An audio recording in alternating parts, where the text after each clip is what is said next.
আসসালামু আলাইকুম। সবাইকে আমন্ত্রণ জানাচ্ছি ৫ মিনিটের স্বাস্থ্য বার্তা আয়োজনে। আজকের আয়োজনে আমাদের সঙ্গে উপস্থিত আছেন ইউনাইটেড মেডিকেল কলেজ হসপিটালের কার্ডিওলজি বিভাগের senior consultant doctor Syed Mohammad Atiq sir. স্বাগতম স্যার আপনাকে। ধন্যবাদ।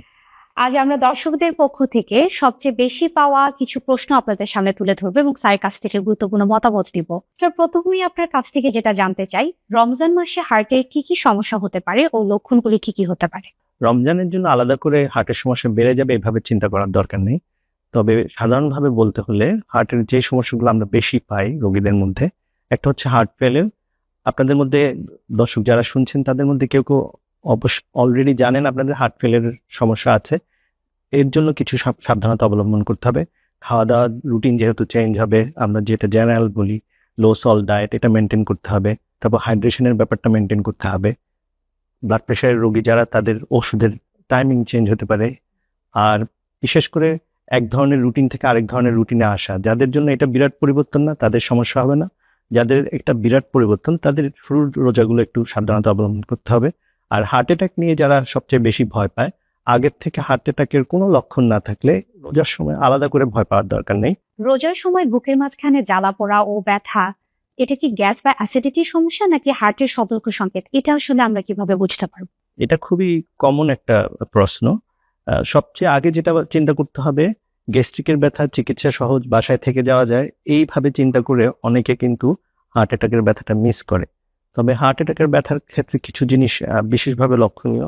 একটা হচ্ছে বুকের মাঝখানে ব্যথাটা হবে অনেক ভারী, চাপের মতো লাগবে। রোগীদেরকে আমরা যখন জিজ্ঞেস করি, অনেক রোগী বলে হাতের মাঝখানে এভাবে দেখিয়ে বলে, এটাকে এটা একটা নির্দিষ্ট সাইনও বলে এটাকে। আর ঘাম দেওয়া, কোনো কিছু খারাপ হবে আমার সাথে, এটা ভয় পাওয়া। অনেক রোগী নিজে থেকেই বলে আমাকে তাড়াতাড়ি হসপিটাল নিয়ে যাও।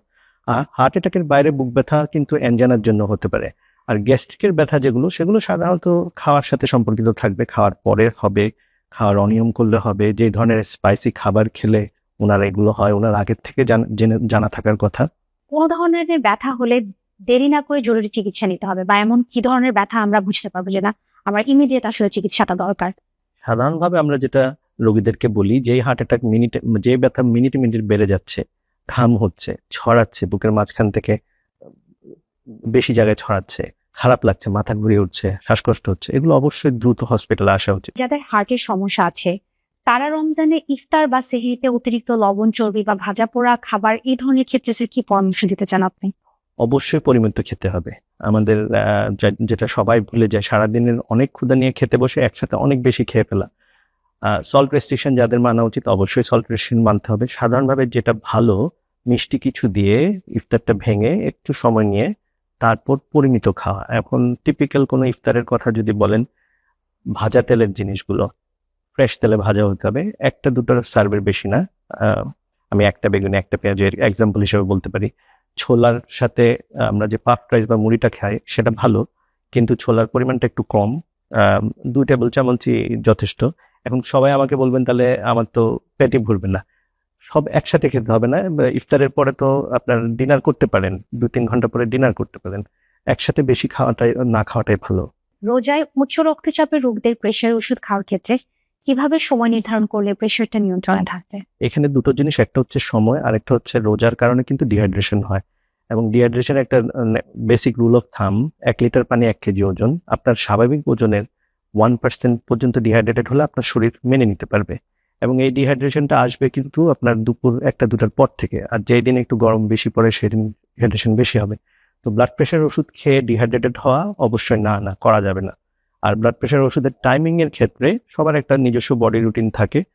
সাধারণভাবে সকালের ওষুধটা ইফতারে খাওয়াটা ভালো, আর সন্ধ্যার ওষুধটা সেহরিতে খাওয়া ভালো। কিন্তু ডাক্তারের পরামর্শ নেবেন, কারণ সেহরির আমি যেটা সন্ধ্যার ওষুধ বলতেছি সেটা হয়তো এমন ওষুধ হতে পারে যেটা ডিহাইড্রেশনের সময় ব্লাড প্রেশার কমাবে।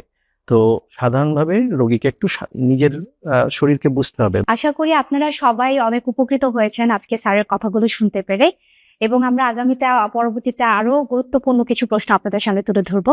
সে পর্যন্ত সবাই সচেতন থাকুন, সুস্থ থাকুন। আসসালামু আলাইকুম।